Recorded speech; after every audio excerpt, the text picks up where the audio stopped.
Rikasi, rikasi, ngaidyapa,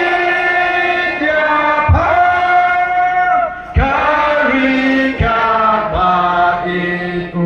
harim ubaja, hitem men hendai, lagan yo isyo, Jinken mau yakinkan amdu.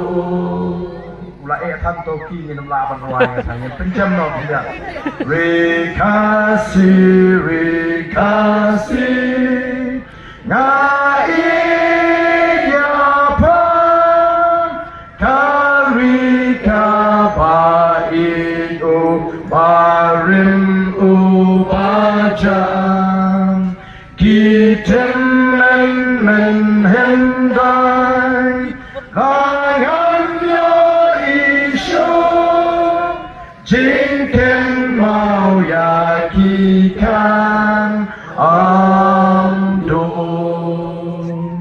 Riri ngai ton lakari Ngin Shakti, Shaprang in me,